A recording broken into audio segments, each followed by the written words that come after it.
This week on the Skid Factory, we're doing mow work on the Hako.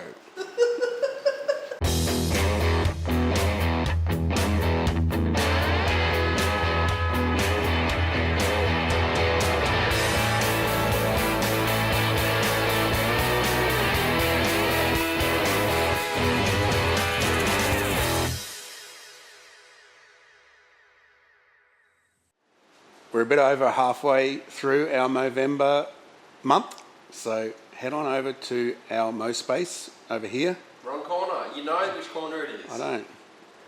Head on over and donate all your money. It's for a very good charity that relates to all of us, so get on there and support it.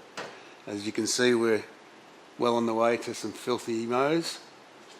I need to reshape my head, but my mow's going Woody right. just looks like he always looks. Oh, except for that. Got to get the razor back down. But we're doing it for a good cause, so get on over there and donate. In other news, it's almost Christmas, and we have the Skid Factory 2022 calendar. Get it with all the other merch. Hit your significant others up for a Christmas present. Let's get to work. Quick recap of where we're up to with the Hulkosuka. We've got the engine gearbox mounted, diffs in. We've got some new stubs on the back. We've got brakes fitted. We've got suspension done. All except for a couple of little suspension tweaks, which we're going to do today. One of which is these front tension rods, or the 1,000 other things you might want to call it. But you know what they are. They go from the strut to the front of the car there. So we had to get some adjustable arms for a KE70 from Golby's, because this is a lot further away from the arm than it is on a KE70. So this is the easiest solution for us to make it all work. Only problem is they weren't quite adjustable enough, so we're actually having to chop up some of these spare adjustment tubes that Woody somehow has for some reason. I got them for my MR2, and they had 2 different lengths, so these are spares. So what we're going to do is we need it to be probably 50 mil longer than the ones it came with. So we're just going to lop these off. I've marked them at the appropriate point. There's the bit that they tie to. I'm going to cut that off, and then we're going to run a 16 by 1.5 tap down there to accept this thread.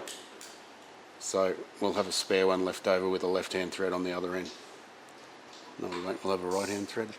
Whatever. On the rear, we've got some camber caster adjusters. Very elaborate looking bit of gear. looks like some kind of like animal trap or something. It does, yeah. Hopefully it'll do the job. We've got to weld them to the rear subframe, or the front part of the diff support, and it allows you so that inner bush can move up and down and in and out, and that's how you adjust your rear camber. These things are hopeless if you don't adjust that, because if they're too low, they'll end up with lots of a negative camber and probably towing in or out or something, and just not work properly. So we've got to weld those in. Then we're going to pull everything apart and send it away for powder coating. So let's get stuck into it. What about the sump? Oh, we're going to test fit the sump as well. So we're just going to hang the engine, drop this crossmember down, bolt the sump on. We test fitted it before it was welded together, so it should be fine, but we may as well do it just in case, so there's no tears later on. And what about Gav? What about Gav? He's got a moustache. Hi, Gav. Man of no words. Gav's boss probably wonders if he ever does any work. He's working.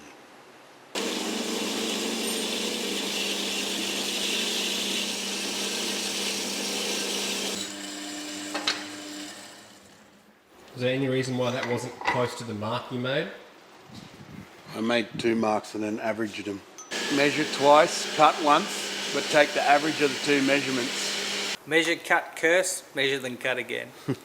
And a job that shouldn't have taken you 1 now takes you 2. Who sent them to us? Timmy, wasn't it? No, Muzz. Was it Muzz? That? Yeah. I don't know. Hang on, Timmy sent us that, didn't he? The Art of Seduction? Oh yeah, that was Timmy. Although he never told me that it was him until years afterwards. It just came in the mail. Anyone would think that's you, Alan. This bloody handsome dude. What are you talking about? Is this classified as a power tap technique? No. This is just getting it to start straight.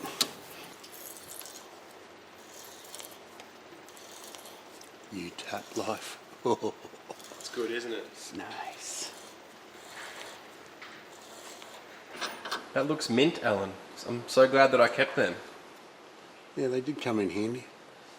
After I figured out why you would have had spare ones. They were either going to be used for something like this or To make spaces. Yeah.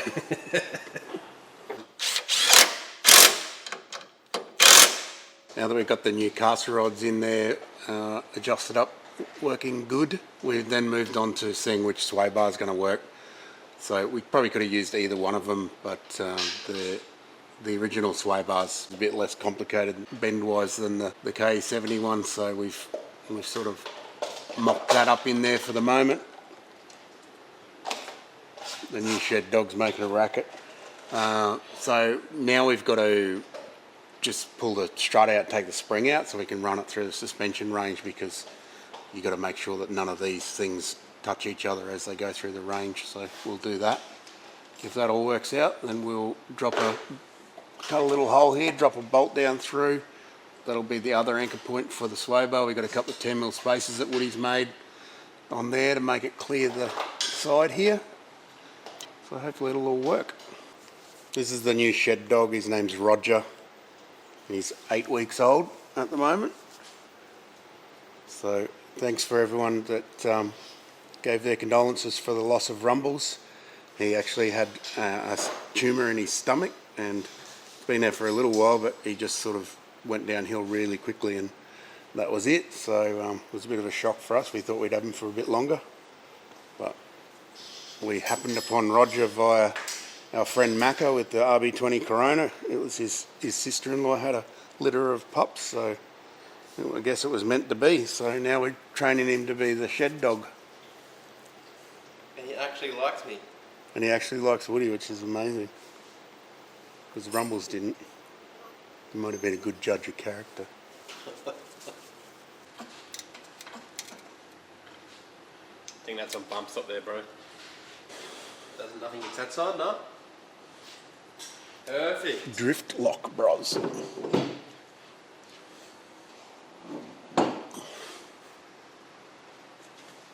Happy? Now all you got to do, Alan, is replicate that out of tube, weld your name into it, Tube. take a car to SEMA, Tube. bam, profits. I don't think you make much profit if you pay to go to SEMA, do you? I've gone from engine cross members to steering to There's some tools that I've lost for ages. a puppy to now you're back. Alan, can you explain what's going on inside the car here with this fancy sheet metal and shifter? We're just trying to, well, Matt's trying to rebuild or plate in this where we had to cut for the gearbox with a folded bit of sheet metal here. Yep. But we're just trying to work out shifter location in relation to where it was before. So we've got, these are from Malex Motorsport in Sydney. It's a, basically they've got a few different combinations of where you can put the shifter on a Tr6060. These were a remote shifter, so they had legs coming off it and a big rod, and the shifter was back here somewhere. Yep. So these are to allow you to put it into other cars like these and drift cars and shit. So there's two different versions here that you can see. Obviously this bit is the same. This one you can have the shifter there, which is about here, real close. The second one is about here, and the third one, which is a different plate, is right back there, so, which is about there. So it's got these billet bits. Comes with gear knobs and all sorts of stuff. I've used these before, that's how come I know about them in the first place. Very, very handy. They also make some stuff for the adapter tail shafts, because they've got a tripod joint on the back of it, which is a pain. So we are going to use them later, but we haven't got that far yet. It's all good stuff. You know what else is handy? What? Your moustache. Don't even know it's there. Where's your mo, Matt? My missus is wearing it.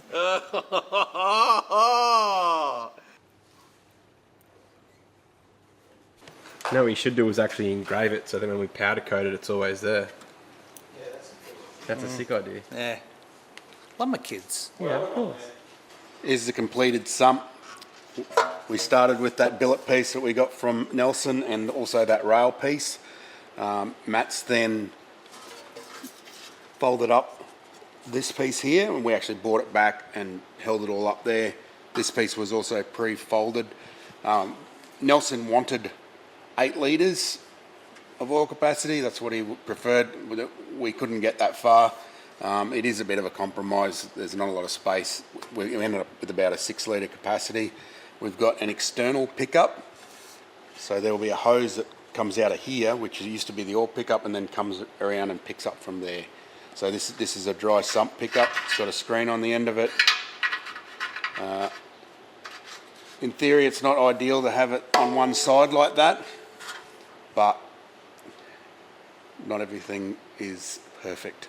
So to counteract that, there's a whole bunch of baffles that direct oil across to that side, but don't let it back.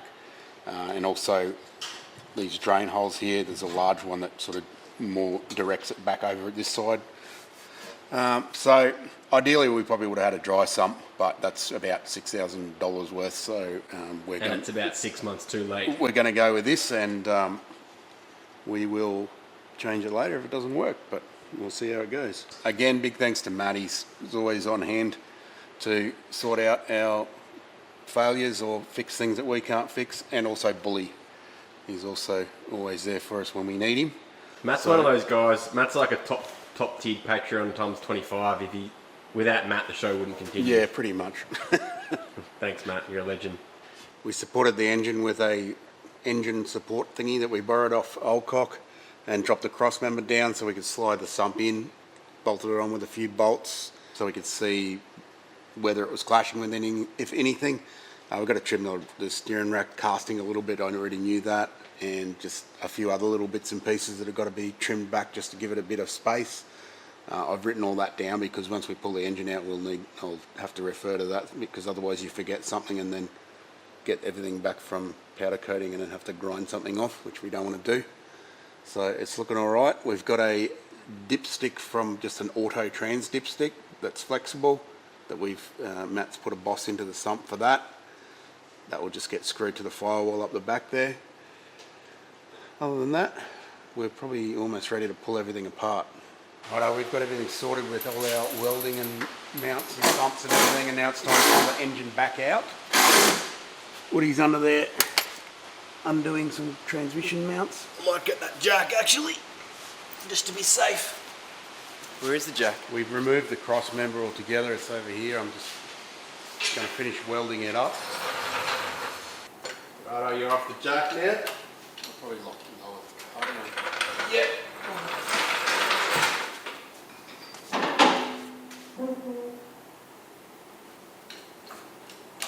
Say when? Yeah, well.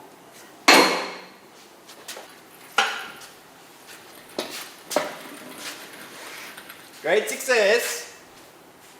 Hey, just confirming this whole crossmember's coming out, eh? Yeah. Yeah.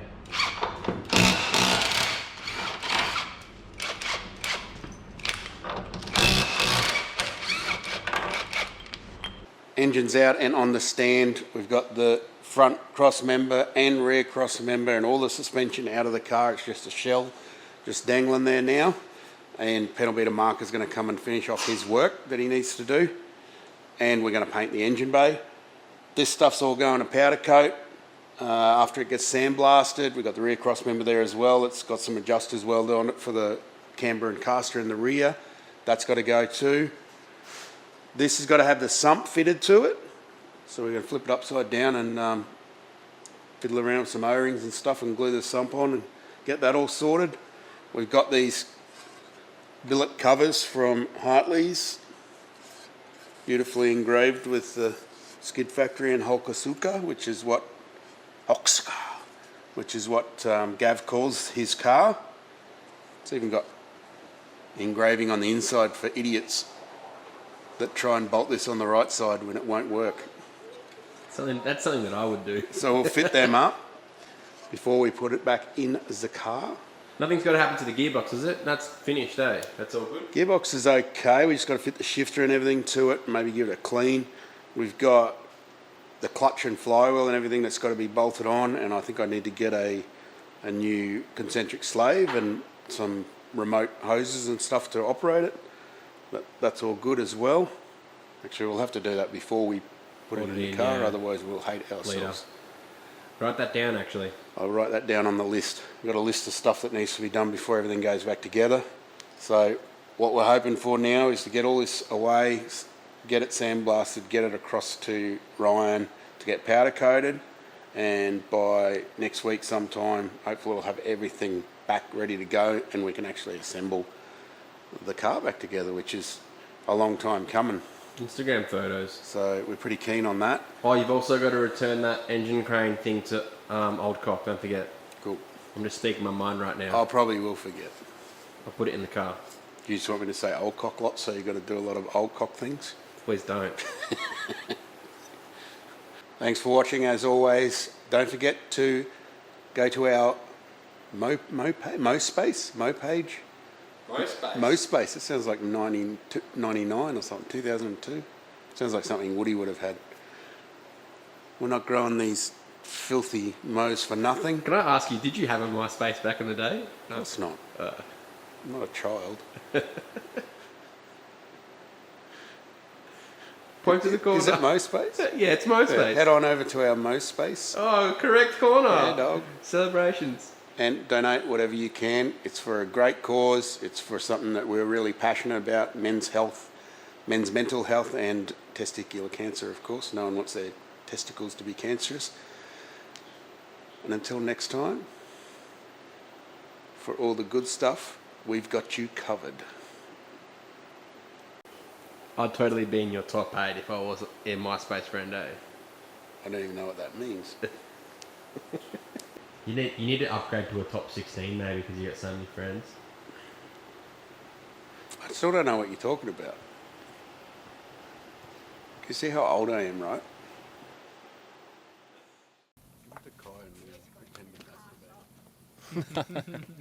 Yeah, Kai, instead of shaking that can, Leave me alone. can you just thank advertise it? Come on. Put the kids in it.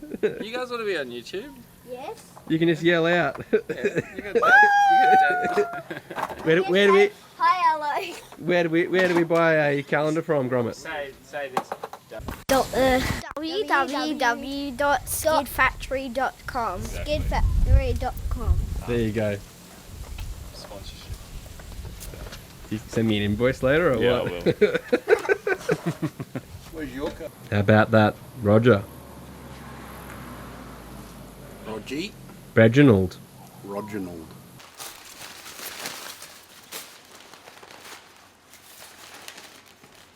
Kill it. Kill it, Roger. Pretend it's the mailman at the door.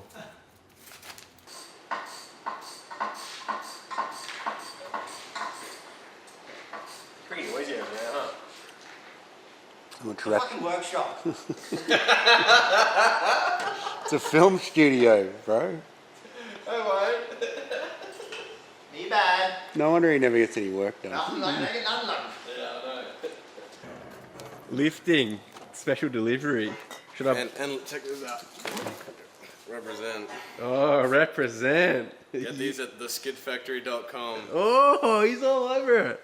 Where's the WW? www.skidfactory.com.